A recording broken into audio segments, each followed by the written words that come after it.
solo recordar que este último oficio hace referencia a uno que se solicitó en el marco del debate de exención de corte de establecimiento, que es un proyecto de su autoría región. Esa es toda la cuenta. Perfecto. No sé si alguien quiere comentar algo sobre la cuenta. ¿No? ¿Puntos varios? La señora Diputada Chicardini. Presidente, yo la semana pasada había señalado la necesidad de tener al ministro de Hacienda, justamente porque es el que como encargado de, o más bien facultado para poder tomar una decisión con respecto a las patentes mineras, era uno de los acuerdos que yo había tomado, ojalá que se pueda respetar, porque ya es insostenible, esto comienza ahora en el mes de mayo, creo que el 11, por lo tanto, no sé en qué minuto podríamos entonces tener al ministro de Hacienda para saber si es que vamos a poder avanzar en alguna prórroga. No está pidiendo un perdonazo los pequeños mineros, solo estamos hablando de que se pueda generar un criterio similar a lo que se hizo en el aluvión año 2015. Hay precedentes, lo vuelvo a reiterar como por quinta vez. Por lo tanto, yo sé que el ministro de Minería emitió un comunicado a la respuesta del oficio que nosotros hicimos como Comisión de Minería y Energía, que él no tiene las facultades ni las atribuciones, que más bien está radicado en la cartera de Hacienda. Por lo tanto, vuelvo a reiterar la necesidad de poder tener al ministro de Hacienda lo antes posible. ¿Cuál es el plazo que vence el día 11 de mayo, diputada? Remate de las patentes mineras.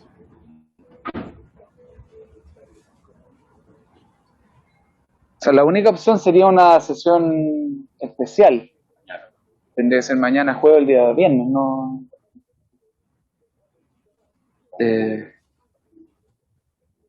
Porque lo que usted está planteando, diputada, es a una sesión de la comisión. Es que no sé de qué otra forma podemos tener la visión y qué es lo que quiere el ministro, o probablemente no quiera hacer nada. Ya, me voy a comunicar con el ministro de Hacienda para ver si es que tenemos alguna posibilidad de citar esa sesión esta semana, porque ya la próxima no podemos ser distrital y después ya habría vencido ese plazo. ¿Presidente? Sí, diputado Cort. Gracias, presidente. O sea, yo no sé si quiero preguntarle quizás al secretario que nos puede ilustrar.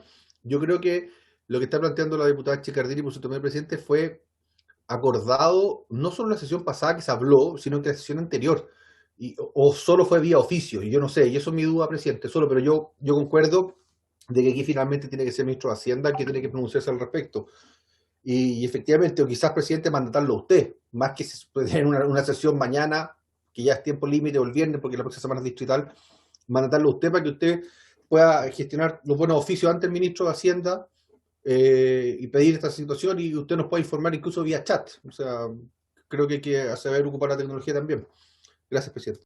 Sí, lo que pasa, mientras le da la palabra a usted, diputado Cor, le preguntaba que el secretario lo mismo, y si nos puede responder, si es que se tomó el acuerdo en la sesión anterior, debimos haber hecho la invitación para el día de hoy. Se tomaron ambos, perdón, presidente. Sí, por favor. Sí. Se tomaron ambos acuerdos, tanto oficial como invitar al ministro de Hacienda. Y yo concentré, de responsabilidad mía, concentré las materias de energía y minería en el ministro del ramo y no en el ministro de Hacienda. Eso soy yo responsable de que no esté el ministro de Hacienda aquí hoy día. No lo invité. Ya, vamos a traer el orden del día y yo me voy a comunicar ahora, de inmediato, con el ministro de Hacienda, a ver si hay alguna posibilidad de hacerlo parte, si no de esta sesión, de alguna sesión específica. No tenía conocimiento del acuerdo de la sesión pasada, pero yo también creo que se había hablado la vez anterior. Entonces, el ministro de Minería está pidiendo la palabra, sí. A lo mejor nos tiene alguna noticia. Ministro Llobet. Gracias, presidente. Sí, tenemos una agenda amplia para hoy, pero respecto al tema de las patentes mineras, nosotros, este es un tema que nos habían levantado ya su preocupación varios diputados de zonas mineras, entre ellos la diputada Chicardini y algunos senadores también en la comisión del Senado. Nosotros hablamos de este tema con el Ministerio de Hacienda en su momento, porque la tesorería es la que ejecuta el proceso de remate, ¿no es así? Y entendemos que eso está evaluándose la suspensión de ese proceso de remate. Y es parte de las conversaciones, de hecho, que el Ejecutivo está sosteniendo con algunos sectores de la oposición. Así es que, si ustedes quieren, yo lo que puedo hacer es levantar información más detallada en qué van esas conversaciones y reportársela a la comisión para efectos de simplificar el proceso. Y yo o sea, a lo mejor el ministro de Hacienda puede, pero tiene una agenda bien cargada. Pero yo entiendo que este tema ya está abordado en el Ministerio de Hacienda para tratar de evitar que en este contexto se avance con el remate de esas patentes, al menos de todas las patentes, porque hay algunas patentes que el diagnóstico que hay es que están en manos de propietarios que no las están ocupando y que las tienen hace mucho tiempo inactivas, ¿no? Pero si hay pequeños mineros que las están explotando y por razones económicas no están pudiendo pagar sus cuotas, eso tiene sentido suspenderlo. Y eso es lo que está trabajando con el Ministerio de Hacienda, ¿no? Así que este es un tema que está abordado, eso es lo que quiero decir. Y yo puedo levantar más detalles y reportárselo a través de la Secretaría si eso les parece más fácil que hacer una sesión especial, digamos. Pero ministro, en el caso del Ministerio de Hacienda, ¿el ministro tiene conocimiento de esta materia? ¿Usted pudo conversar con el ministro o lo conversaron a nivel sectorial con el ministerio? No, yo no he hablado personalmente yo este tema con el ministro, pero sé que, o sea, yo pedí que lo vieran con el Ministerio de Hacienda y está avanzando y está en la agenda de temas que se está discutiendo con la oposición, de hecho. Así que sé que este es un tema que está en la agenda del ministro. Ya, lo que pasa es que la preocupación es práctica. Estamos a 4, o sea, a 5, perdón. Y si el plazo del próximo martes necesitamos una respuesta ahora. Yo no sé si usted, ministro, tendrá alguna posibilidad de ahora, previo a entrar en materia con la invitación que le hicimos, poder contactarse con el ministro a ver si él tiene alguna posibilidad, él o el subsecretario, de darnos respuesta sobre esta materia. Si no ahora, al menos comprometerla en este plazo de hoy día, mañana, para que alcance a ser oportuno. Claro, yo lo que puedo hacer es comprometerme a hablar con el Ministerio de Hacienda y comunicarle a través de la comisión a ustedes cuál es la situación de ese tema antes que termine esta semana. Hoy día es miércoles, de aquí a mañana o más tardar el viernes. No me atrevo a comprometer más plazo porque no sé en qué está el Ministerio de Hacienda en esto, pero levantar esa información y volver con ustedes lo más rápido que se pueda. Ok, yo tomo eso. En cualquier caso, igual me voy a comunicar con el ministro de Hacienda a ver qué nos puede dar como respuesta directa a la comisión. Diputada Chicardini. Me dicen que no está saliendo por streaming la sesión. Acá estamos viendo la pantalla de Democracia en Vivo y sí se ve la transmisión.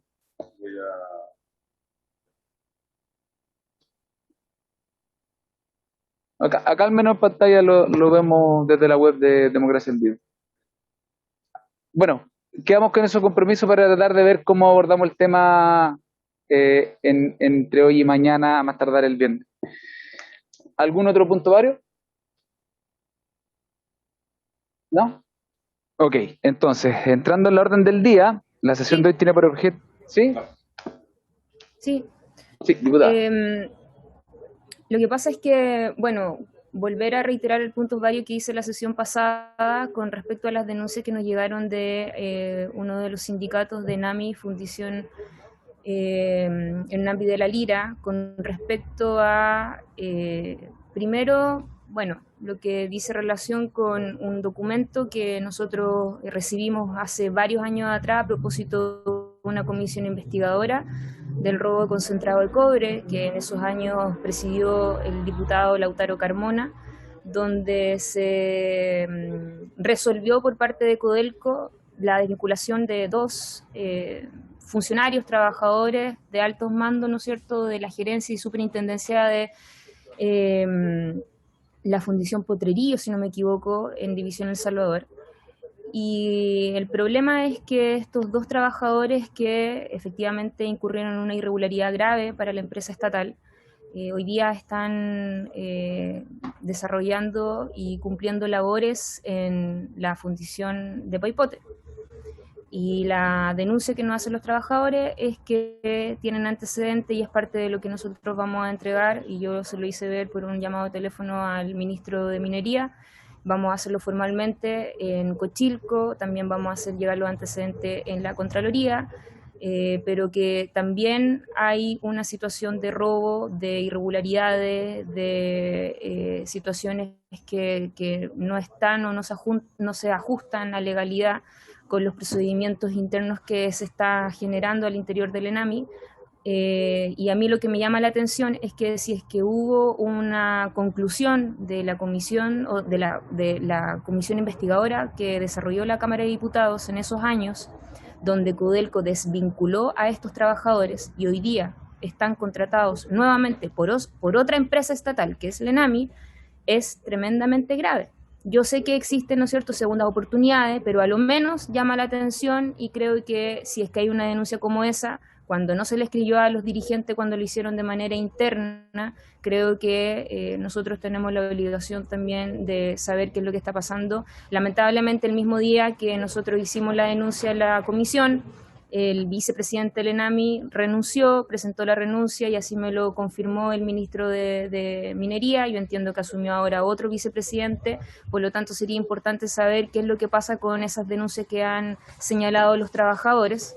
Y además, una de las cosas que hoy día nos tenía que venir a presentar el ministro, que fue acordado en la sesión anterior, era qué es lo que pasaba con este tema y también con respecto a la modernización de la fundición en Nambi de la Lira. Toda vez, ¿no es cierto?, que se aprobaron recursos para una primera etapa, para hacerse cargo también del decreto supremo 28 con respecto a la emisión de gases para poder cumplir la norma y bajar, ¿no es cierto?, las emisiones y evitando lo que ha significado también la contaminación en la... Se quedó pegada en esa segunda etapa, que era lo que a mí me gustaría también saber, si es que tiene tiempo el ministro, de lo contrario, generar una sesión especial para tratar también temas de NAMI. Sí, se quedó pegado su audio los últimos 20-30 segundos. O si no, para poder invitar al ministro en otra sesión para que sea específicamente para tratar estos temas. Perfecto, yo le pido al ministro que en el conjunto de temas que tenemos según la orden del día para hoy, incorporar los que acaba de mencionar la diputada para darle la palabra al ministro y como decía ella, abordar todos estos temas. Si se van acordados la sesión anterior, claro, tienen que estar en la conversación de hoy día sí o sí. Entonces, entrando en la orden del día, estamos recibiendo en audiencia al señor Ministro de Minería y Energía, el señor Juan Carlos Llobet, con el objeto de que exponga respecto de los siguientes temas. En primer lugar, respecto de la agenda legislativa de energía y además de alcances, proyecciones, resultados y beneficios de la medida de suspensión del sistema de hora punta, el estado y proyecciones del Fondo de Estabilización del Precio de la Energía y volumen de endeudamiento en las cuentas de energía eléctrica domiciliaria, las proyecciones y medidas de mitigación, además de la agenda legislativa de minería y los temas que acaba de mencionar la diputada Chicardini. Le voy a dar la palabra entonces al señor ministro. Viceministro. Muchas gracias, presidente. Ahora ya saludo más formalmente a todos los miembros de la comisión.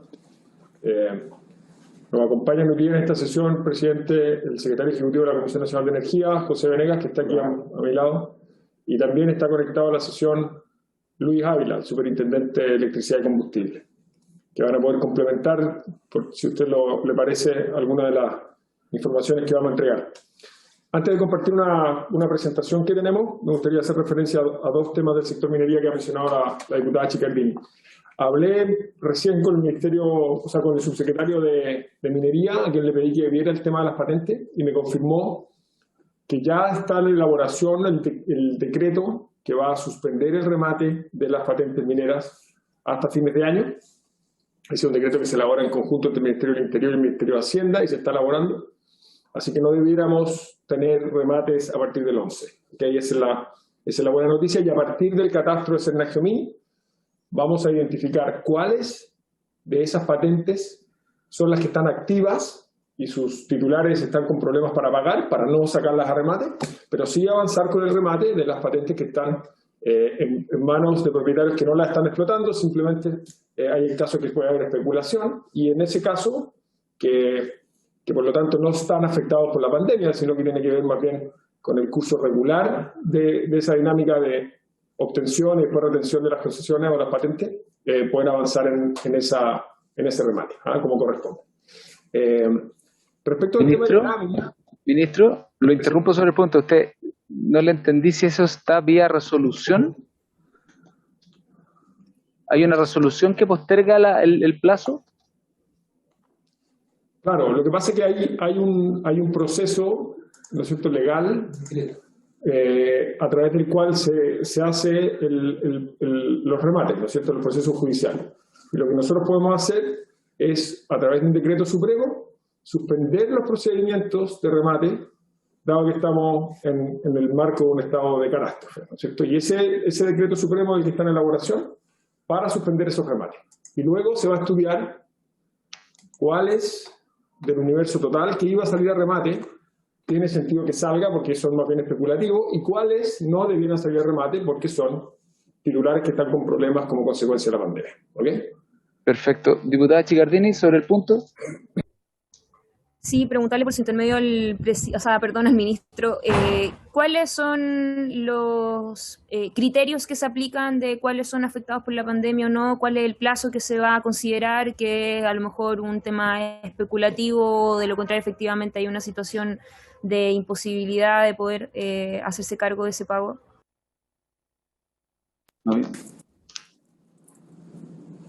Lo que estamos haciendo ahora, por su intermedio, presidente, es suspender el remate para todos. Y después nos vamos a dar un tiempo a partir del catastro de Serna-Giomín para definir bien los criterios para poder separar unos de otros. ¿Ah? Así que eso no tenemos que resolverlo ahora, tenemos algo de tiempo para hacer eso. Y en su momento encantado de poder compartir esos criterios con la comisión. Sí, que quede, bueno, para cerrar este punto, entonces que quede eso, bueno, está en el acta, que podamos tener copia de ese decreto supremo cuando esté ejecutado y que lo retomemos oportunamente para que no se nos vuelva a venir encima el nuevo plazo. Y respecto de la ENAMI, las denuncias, o sea, si hay denuncias respecto de robo de mineral o cualquier otra denuncia de irregularidad o de ilegalidad, yo les pido por favor que nos la hagan llegar para efectos de tomar las medidas que correspondan. En cuanto tengamos esa información y esas denuncias con información concreta sobre la cual podamos actuar, nosotros vamos a tomar medidas y les podemos ir contando cómo avanzan. Desde luego, si hay personas que están cometiendo irregularidades dentro del ENAMI, nosotros vamos a tomar todas las sanciones o todas las medidas que sean necesarias para evitar ese comportamiento. Así que quedamos encantados y a toda su disposición para recibir esa información. Si me permite la Secretaría, voy a compartir una presentación. Entiendo que me tienen que habilitar desde la comisión.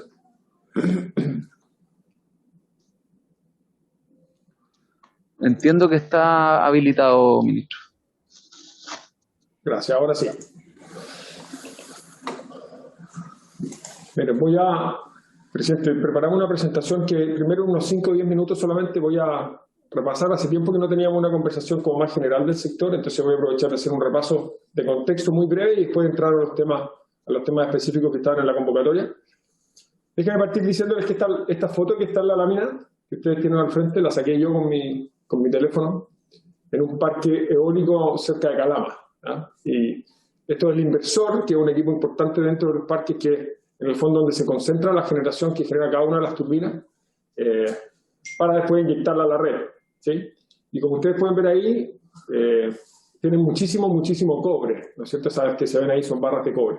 Y es una foto que me gustó porque es muy simbólica de cómo los dos sectores están íntimamente relacionados. El cobre, parte importante de la proyección de aumento de demanda que hay en los próximos años, tiene que ver precisamente con el desarrollo de las energías renovables, que consumen muchísimo más cobre que las energías convencionales, y con el desarrollo de la electromovilidad, ¿no es cierto?, que nos va a permitir usar la electricidad para reemplazar los combustibles fósiles en el transporte.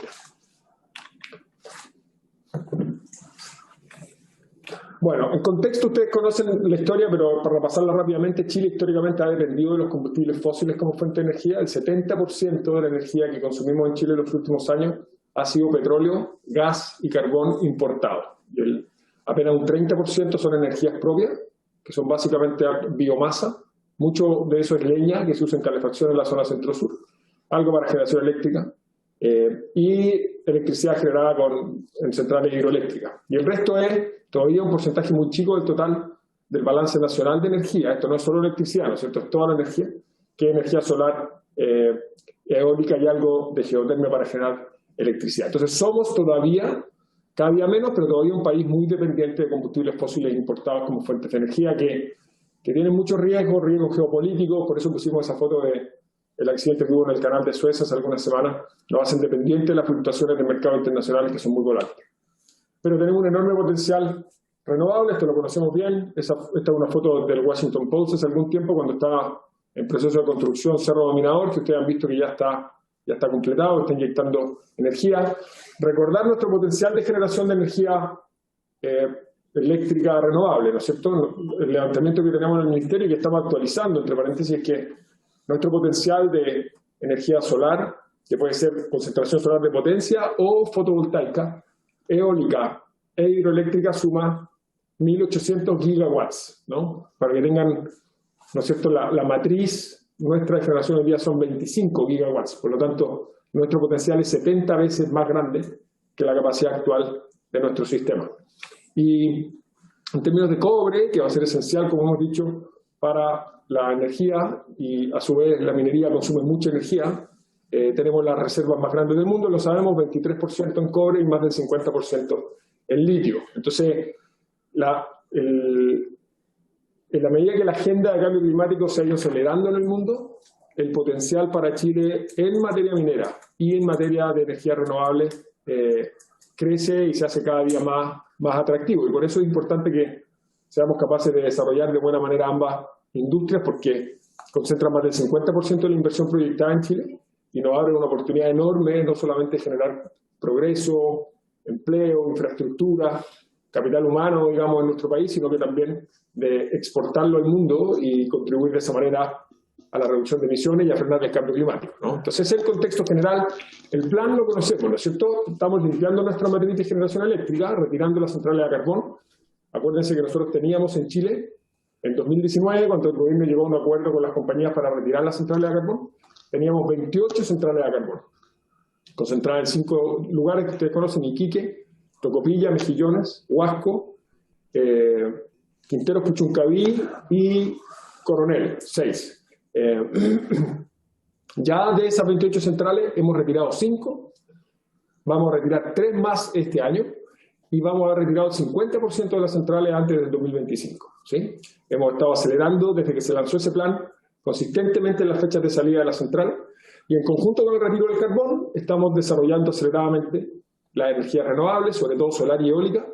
Solamente para que se queden con un número, este año 2021 van a inaugurarse en Chile proyectos solares y eólicos por más capacidad, o una capacidad equivalente más o menos a lo que se ha instalado en Chile en toda la historia, desde el 2007 hasta el 2020. ¿No es cierto? En un año se van a inaugurar proyectos solares y eólicos por el equivalente a todo lo que se ha construido en la historia. Y equivalente en total la capacidad de este año a más o menos el 25% de la capacidad total instalada del sistema eléctrico, ¿no? Entonces, es un proceso de avance muy, muy acelerado.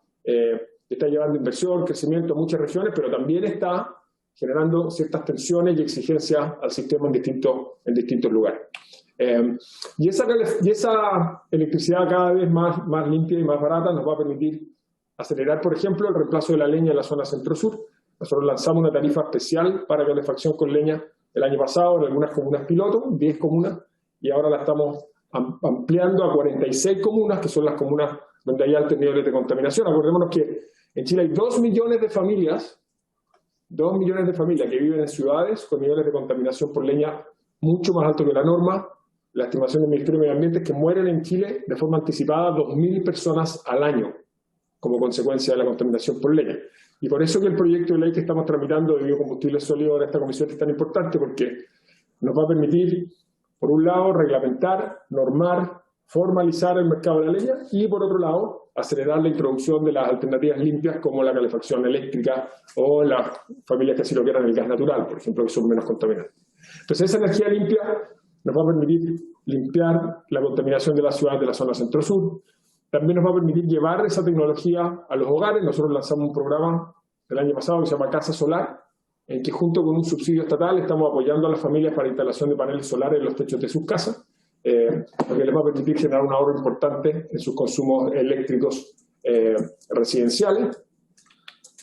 Adicionalmente, esa electricidad está permitiendo reemplazar a los combustibles fósiles en el transporte. Ahí están las cifras de penetración de vehículos eléctricos y uno puede ver la tasa de crecimiento muy acelerada. Ya tenemos casi 800 buses eléctricos funcionando en la región metropolitana y este despliegue de electromovilidad en el transporte público se está llevando prontamente a regiones, y estamos tomando muchas medidas, entre ellas la ley de eficiencia energética y otras, para la adopción más acelerada de vehículos eléctricos en el parque vehicular privado, y también estamos tomando medidas importantes en electromovilidad, por ejemplo, en taxis, ¿no es cierto? El subsecretario López ha estado liderando un esfuerzo muy importante. Ya tenemos muy avanzados los primeros 50 taxis eléctricos con subsidio estatal, y estamos ampliando ese programa en las próximas semanas para que su impacto sea más grande. Además, esa caída en los precios de la electricidad, gracias a la energía renovable, nos permitió, y este quizás es uno de los primeros temas específicos que estaban en la tabla, nos permitió adelantar la caída de los precios y estabilizar las tarifas después del estallido social, si ustedes se acuerdan, ¿no? Entonces, solamente para repasar la medida que aprobamos juntos con ustedes en esta comisión y después en el Senado, ¿no es así?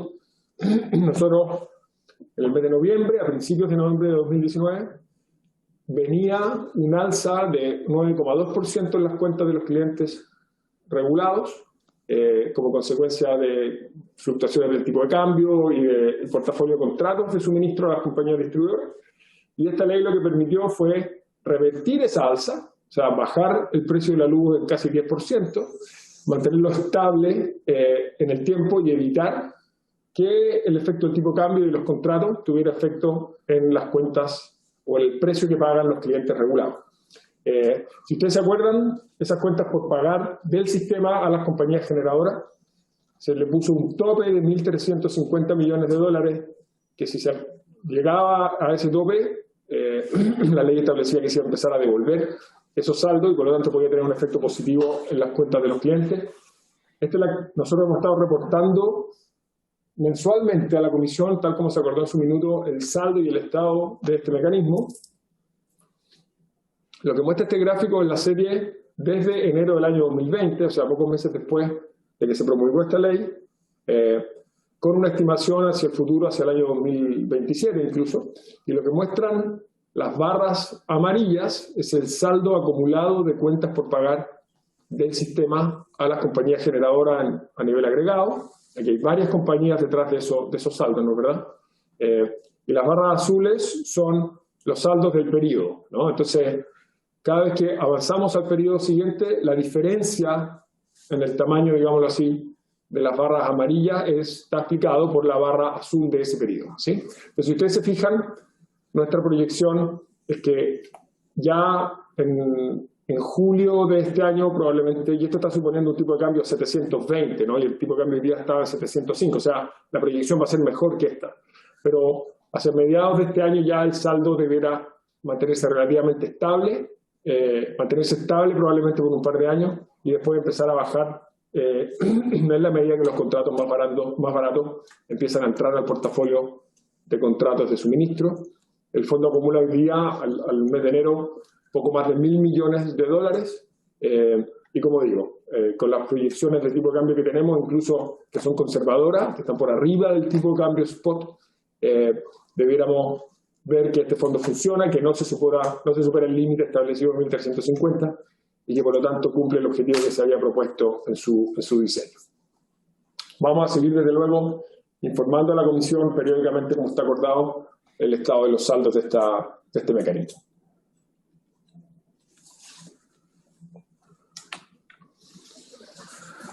Después, lo que hicimos también como una medida de alivio a las familias durante la pandemia es que suspendimos la medición de las horas de punta durante 4 meses. Solamente a modo de recordatorio, el sistema de medición de horas punta es un mecanismo que tiene el sistema eléctrico hace muchos años para efectos de desincentivar el consumo en las horas de mayor demanda, ¿sí? Y por lo tanto, antes de esta modificación, los meses de abril, mayo, junio, julio, agosto y septiembre, en esos 6 meses del invierno, digámoslo así, entre las 18 y las 22 horas, se medía el consumo máximo de cada uno de los clientes, se tomaba un promedio de las muestras más altas dentro de esos consumos, para efectos de definir de esa manera el pago por potencia que reciben los generadores. Esta es una manera de remunerar por el lado de la oferta la instalación de capacidad de generación que permita abastecer esa demanda máxima, ¿no es cierto?, y tener suficiencia para abastecer la demanda. Lo que hicimos el año pasado para aliviar la situación de los hogares, pero también de las pequeñas y medianas empresas y de otros consumidores de electricidad, fue liberar la medición de los horarios de punta en los meses de abril y mayo y después de agosto y septiembre, y mantenerla solamente para los meses de junio y julio, que son los meses más intensos, digámoslo así, del invierno. Este mecanismo tuvo beneficio no solamente para las pymes, sino que también para los clientes residenciales, ¿no es cierto?, porque se liberó de alguna manera el límite o el recargo por energía adicional de invierno, que establece, ¿no es cierto?, como ustedes saben, un recargo para los consumos superiores a 430 kWh. Lo que muestra el gráfico de abajo, que tiene dos líneas, ¿no es cierto?, de dos colores distintos. Si ustedes se fijan, lo que queremos ilustrar es que cuando uno toma las cifras del año pasado y compara los meses con control de punta, que es julio, y el mes sin control de punta, de manera excepcional el año pasado, como el mes de agosto, se ve que cuando se libera el control de punta en agosto, en los horarios de mayor demanda, en este gráfico entre alrededor de las 20 horas y 21 a 22 horas, el consumo aumenta respecto de lo que ocurrió en el mes de julio, cuando sí había control de punta, ¿no? Y eso es un buen reflejo, digamos, empírico, digámoslo así, del efecto que tuvo esto para los clientes, de liberarles y darle flexibilidad para su consumo eléctrico en esos meses. Esto es bien importante porque el año pasado y este año también, esto lo estamos replicando este año también, desde el punto de vista residencial, muchos clientes han pasado más tiempo en sus hogares, con los niños estudiando, haciendo teletrabajo, entonces el consumo eléctrico era muy probable que aumentara en esos hogares. Es lo que hemos visto. El año pasado vimos que el consumo eléctrico residencial aumentó respecto al año anterior, a pesar de que el consumo eléctrico comercial e industrial cayó como consecuencia de la pandemia. Y desde el lado de las pymes, sobre todo, y de las empresas, la medición de la hora punta les ponía un desafío importante porque le exigía complementar o sincronizar, digámoslo así, el horario de punta con las restricciones de las cuarentenas y los toques de queda, con los turnos laborales de la legislación laboral. Entonces, la organización del trabajo en muchas pymes y empresas se hacía muy complejo con esta restricción adicional y las de la pandemia. Entonces, fue un alivio muy importante para muchos sectores productivos y evitó, desde luego, en esos meses, en esos 4 meses, que algunos de esos clientes industriales, digámoslo así, dejaran de consumir electricidad en la red y prendieran, que es lo que hacen muchas veces, motores diésel para poder suplir esa demanda, y eso obviamente tuvo un efecto positivo en contaminación y emisiones. Así que fue una buena medida. Nosotros estamos evaluando los efectos en este segundo año para efectos de ver cómo se puede seguir con esto hacia el futuro. Lo tercero, que es un tema específico que se había planteado, es la morosidad de los clientes residenciales como consecuencia de la pandemia. Lo que muestra este gráfico, la línea roja muestra la evolución del número de clientes morosos en los últimos 12 meses, desde marzo del 2020 a marzo de este año 2021. Y ustedes pueden ver que cuando se inició la pandemia y la declaración del estado de catástrofe, digamos que marzo es un mes normal, ¿no?, porque fue antes del inicio de la pandemia. Entonces, las cifras de marzo uno podría decir que son las cifras normales de la industria, ¿sí?, que siempre tiene, como todas las industrias, algún nivel de morosidad y de clientes que no han pagado sus cuentas. Lo que muestran las barras es el monto en pesos, ¿no es cierto?, en el eje vertical de la izquierda están en pesos, ¿no es cierto? Más o menos la industria tenía en ese momento 88.000 millones de pesos de clientes morosos. Eso uno podría decir que era el nivel de morosidad normal, digamos, de régimen. 88.000 clientes, 88.000 millones y más o menos 514.000 clientes morosos. Y una vez que se inició la pandemia, sobre todo en los primeros meses, que fueron los meses más duros, aumentó el número de clientes, aumentó el saldo de deuda de esos clientes morosos. Y es importante hacer la separación en el mes de agosto, porque si ustedes se fijan, en el mes de agosto se promulgó la ley de servicios básicos, ¿no es cierto? Hasta el mes de agosto lo que estaba en vigencia era un acuerdo voluntario de las compañías de ir en ayuda de sus clientes, ¿no?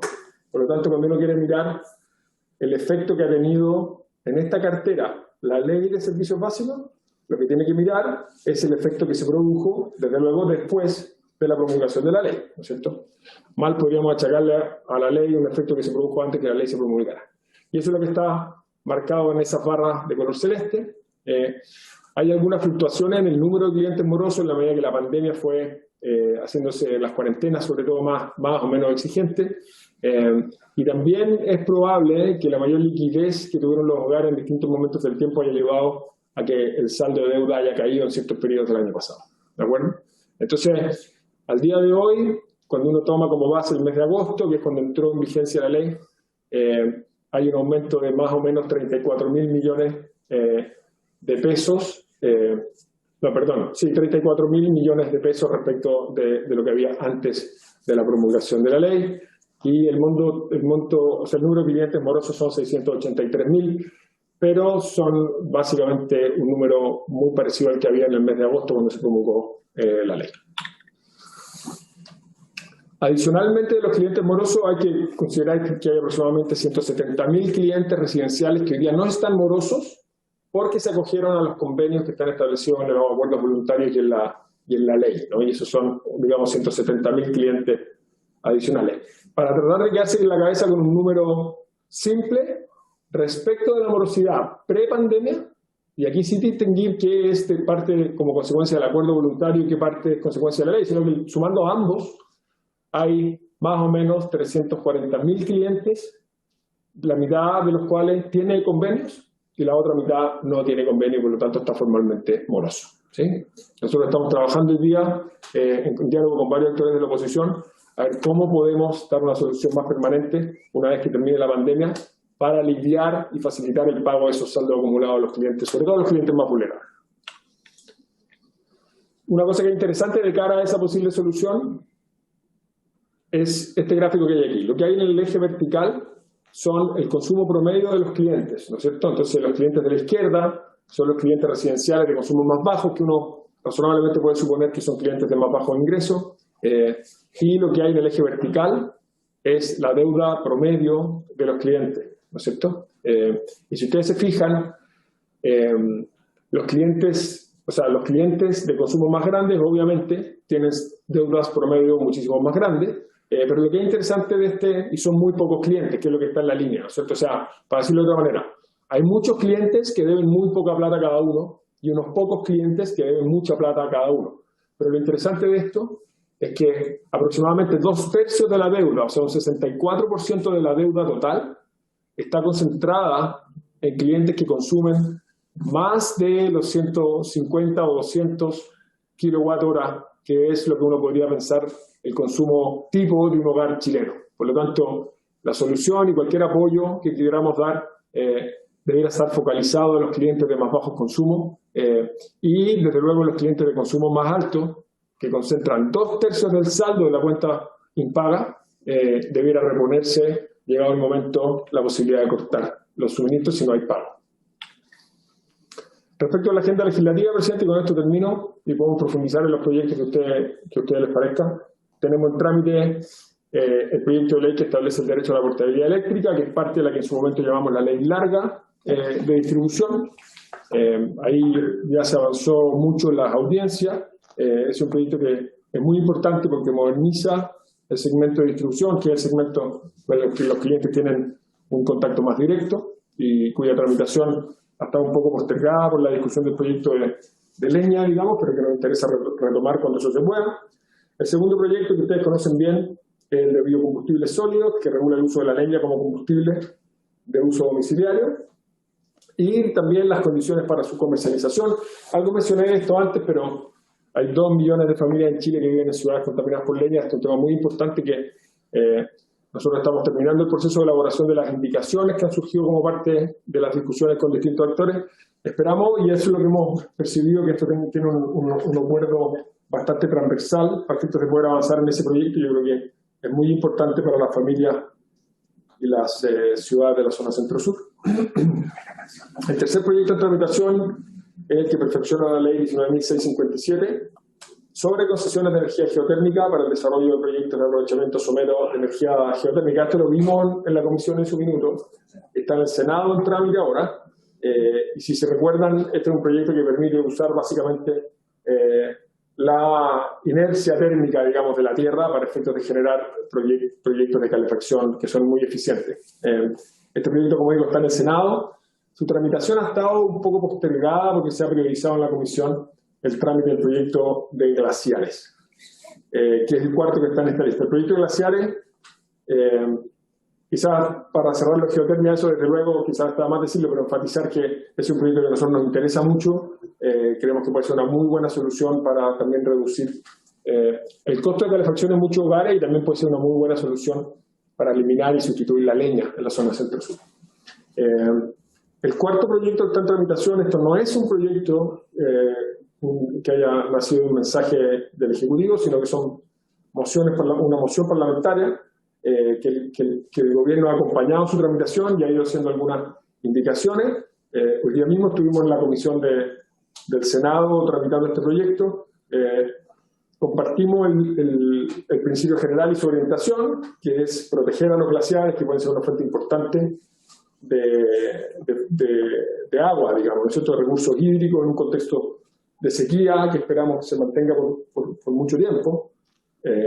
Y el desafío principal de ese proyecto es ver cómo compatibilizamos el cuidado de los glaciares con el desarrollo de ciertas actividades que lo hagan de manera armónica con esos glaciares. Después tenemos algunos proyectos en elaboración. El primero es el proyecto de ley que moderniza el régimen de fiscalización y supervigilancia para el sector energía y establece la Superintendencia de Energía. Esto es lo que hemos dicho algunas veces en simple el proyecto de ley de la SEC, ¿no es cierto?, pero moderniza la superintendencia, amplía su ámbito de acción, convirtiéndolo en una superintendencia de energía, no solo de electricidad y combustible, modifica sus regímenes de fiscalización, su régimen de sanciones y está en una etapa muy avanzada de elaboración. Lo mismo un proyecto de sistemas medianos, ¿no es cierto? Nosotros tenemos en Chile más del 95% de los clientes del sector residenciales, digamos, industriales del sector eléctrico están en el sistema eléctrico nacional, pero hay algunos sistemas medianos, sobre todo en la zona sur, que creemos que tienen que su legislación ser modernizada. También está en la etapa final de elaboración. Hemos tenido un diálogo muy fluido con parlamentarios de la zona donde hay sistemas medianos para efectos de ver de que este proyecto tenga apoyo transversal y ojalá podamos tener una tramitación ágil de ese proyecto. Después está el proyecto de concesiones de energía distrital, que lo estamos también trabajando en el Ministerio. El proyecto de ley que modifica la ley 20.551 de cierre de faenas e instalaciones mineras. Y tenemos otros proyectos, por ejemplo, estamos siguiendo la tramitación del proyecto de cierre de centrales termoeléctricas en la Comisión de Medio Ambiente de la Cámara. Y ahí el único mensaje que a mí me gustaría pasarle a esta comisión es que nos parece que, dado que esta es la comisión que analiza y conoce en más detalle los temas propios del sector energía, sería pertinente a nuestro juicio que una vez que ese proyecto salga de la Comisión de Medio Ambiente pueda ser revisado en detalle en la Comisión de Energía. Creo que no sería recomendable que ese proyecto siguiera su tramitación al Senado sin haber sido revisado en detalle por la Comisión técnica pertinente, que es la Comisión de Energía. Eso es lo que teníamos, presidente, preparado y estamos disponibles a clarificar dudas que puedan surgir de lo expuesto. Voy a bajar la presentación a efecto de que nos veamos las caras. Perfecto, muchas gracias, viceministro. Doy la palabra a los señores y señores parlamentarios que quisieran hacer comentarios, preguntas a la presentación que nos ha hecho el ministro. No, yo tengo una... Sí, diputado Gaona. Presidente, saludar a todos los miembros de la comisión y también, por supuesto, al ministro. Quisiera preguntarle al ministro cómo ven la tramitación del proyecto de portabilidad eléctrica. Es un tema que por lo menos a mí me preocupa su marcha, su ritmo. Yo por lo menos ya he sabido de que las empresas distribuidoras ya están armando comercializadoras, por lo menos eso es lo que yo entiendo de CGE, y bueno, me gustaría saber qué ritmo le quiere poner el gobierno al proyecto de portabilidad eléctrica o cómo lo ve el ministro. Yo tengo la impresión de que no es muy bien recibido el proyecto en la industria. Y mi preocupación es que nosotros vayamos lento con la tramitación de este proyecto, más aún si la industria pareciera que le encantara y le agradara que fuéramos lentos. Entonces, me gustaría conocer la opinión del gobierno al respecto en términos de la tramitación de este proyecto, la velocidad que debemos imprimirle, en fin. Eso, presidente. Sí, ministro. Sí, ¿quiere que acumulemos algunas preguntas o vamos una a una, como usted prefiera? Vamos por esta. Mientras tanto se entusiasma el resto de los miembros de la comisión. ¿Cómo no? Bueno, este es un proyecto que yo creo que es esencial. Nosotros le dedicamos mucho tiempo a su elaboración. Tuvimos una comisión amplia de expertos que nos apoyaron en su desarrollo. Hay consenso muy amplio de que esta modernización es necesaria. La distribución en Chile, salvo la ley corta que aprobamos con el apoyo de esta comisión muy amplio, ¿se acuerdan? Que redujo la tasa de retorno, hizo otros perfeccionamientos del proceso de fijación tarifaria. Es un segmento que no ha tenido una modernización relevante en los últimos prácticamente 40 años. Entonces, esto es esencial que lo hagamos. Hay consenso muy amplio de que hay que hacerlo. Hay mucho interés de distintas comercializadoras de entrar a este segmento, lo que yo creo que va a ayudar, ¿no es cierto? Va a generar competencia, debería mejorar la relación de las compañías con sus clientes, o sea, debería tener muchos beneficios. La industria, ¿cómo decirlo, diputado? Hoy día las compañías distribuidoras son monopolios naturales que concentran la provisión de infraestructura y la comercialización. Y lo que estamos haciendo con esta ley, estamos rompiendo esos monopolios naturales, dejando la infraestructura en las manos de los actores incumbentes y abriendo el negocio de la comercialización. Entonces, a mí no me sorprende que algunos actores de la industria vean esta ley con cierto recelo, ¿no? Pero nosotros lo que tenemos que hacer desde el Ejecutivo y desde el Congreso, como hemos hecho otras veces, es legislar en la dirección de lo que nos parece que es mejor para la ciudadanía, ¿no es cierto?, para las personas y las familias. Así que a nosotros nos encantaría poder, una vez que hayamos despejado las indicaciones del proyecto de leña, poder avanzar decididamente en ese proyecto que creemos que es muy importante para ir completando la modernización del sector eléctrico. Gracias, ministro. Está abierta la palabra para los colegas de la comisión.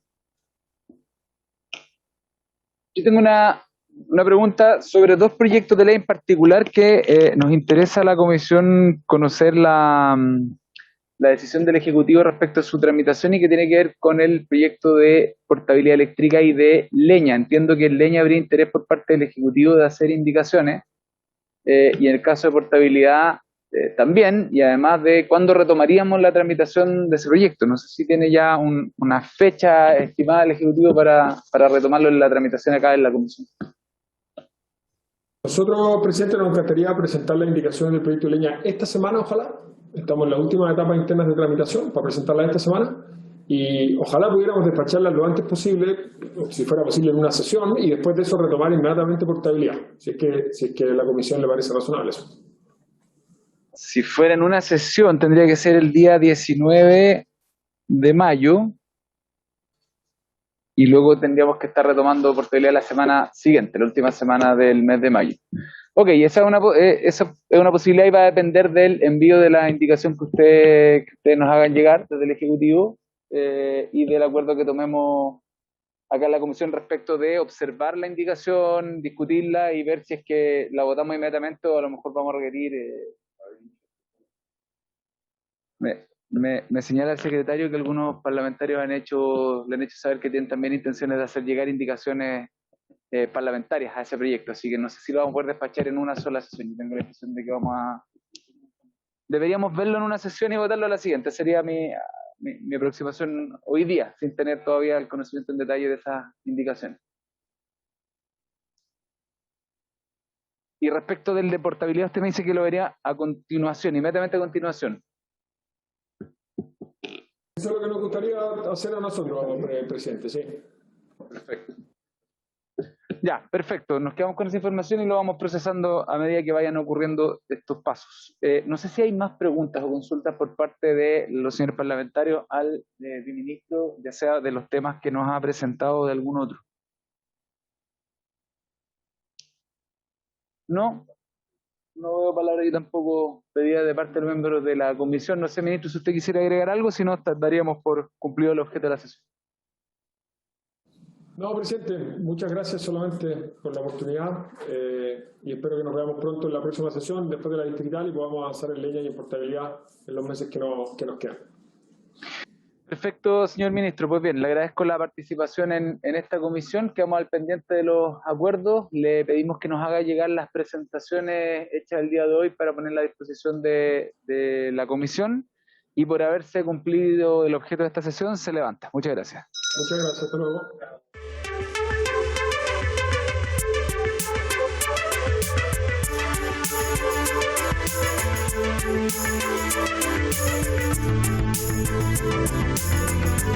Thank you.